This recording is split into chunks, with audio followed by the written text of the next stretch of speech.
Bismillahirrahmanirrahim. Assalamualaikum warahmatullahi wabarakatuh.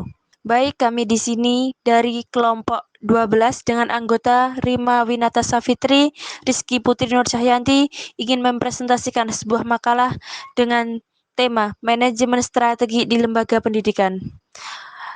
Poin pertama, poin A, yaitu pengertian manajemen strategi.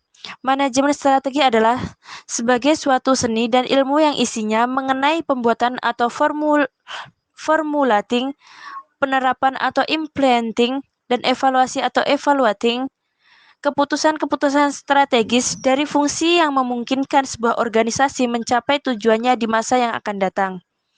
Dalam proses manajemen strategi, digunakan untuk mencocokkan antara kondisi lingkungan dengan struktur persaingan yang selalu berubah dengan sumber daya, kapabilitas dan kompetensi atau sumber input strategis di sebuah lembaga pendidikan yang terus-menerus berkembang dalam tindakan yang efektif diharapkan dapat menghasilkan hasil atau output strategi dan dampak atau outcome strategi sesuai dengan yang diinginkan melalui konteks formulasi dan implementasi yang strategis. Poin kedua yaitu ada tahap manajemen strategis. Yang pertama yaitu ada perumusan strategi, ada pelaksanaan strategi, dan ada juga evaluasi. Selanjutnya, hambatan dalam pelaksanaan manajemen strategi. Dalam proses pelaksanaan manajemen strategi, sering terdapat beberapa hambatan yang sering terjadi di sektor publik, dikarenakan kondisi tetap yang cenderung ada untuk beberapa periode waktu, yang suatu organisasi dan manajemen itu harus bisa beradaptasi dan mengatasi masalah dari hambatan tersebut. Berikut hambatan yang sering terjadi di sektor publik dalam pelaksanaan manajemen strategi.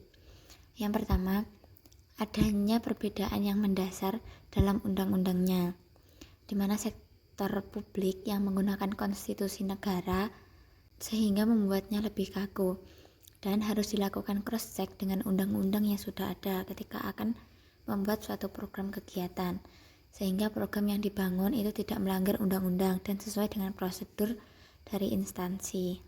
Yang kedua, karena organisasi publik itu merupakan perpanjangan tangan dari konstituen parlemen yang mengusung aspirasi rakyat, maka lebih terbuka untuk lingkungan eksternal.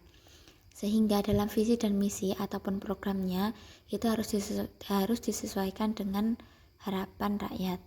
Selanjutnya yang ketiga yaitu adanya budaya yang sangat melekat dan sekaligus menjadi karakteristik umum. Yang keempat, karena kondisi pengukuran kinerja di instansi pemerintah itu memiliki cakupan yang sulit dalam artian luas dan rumit dalam mengukur tujuan dan hasilnya, outcome dan impact.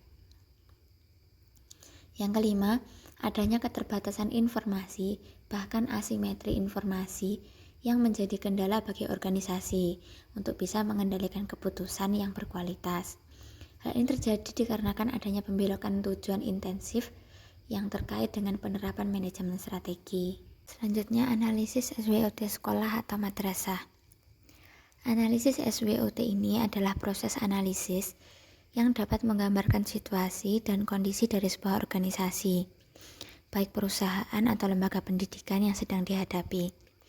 Dan dalam upaya penyusunan rencana strateginya, itu mengacu pada kekuatan dan kelemahan, peluang dan ancaman dalam pelaksanaan program suatu organisasi. Sedangkan untuk analisis SWOT bagi sekolah atau madrasah, itu adalah suatu analisa yang dilakukan secara cermat terhadap kekuatan dan peluang yang dimiliki, serta kelemahan dan hambatan yang akan dihadapi dalam proses pelaksanaan program untuk menyusun langkah-langkah strategi dalam upayanya untuk mencapai tujuan pendidikan sesuai dengan yang diharapkan.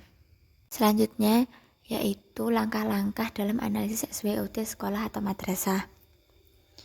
Dalam analisis SWOT itu biasanya menggunakan dua pendekatan. Yang pertama itu menggunakan pendekatan kualitatif, yang kedua menggunakan pendekatan kuantitatif. Kedua pendekatan ini itu digunakan agar lebih memudahkan dalam proses melaksanakan analisis.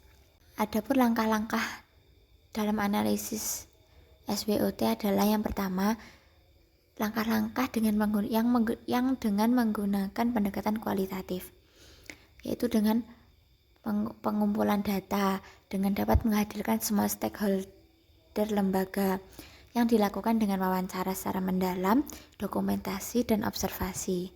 Yang kedua, dengan melakukan analisis SWOT dengan bantuan matriks SWOTK untuk menentukan strategi sebagai pedoman dan kerangka program pengembangan lembaga pendidikan yang harus dilakukan. Yang kedua, langkah-langkah analisis yang menggunakan pendekatan kuantitatif, yaitu dengan pembobotan faktor internal dan eksternal yang berpengaruh terhadap kinerja lembaga pendidikan.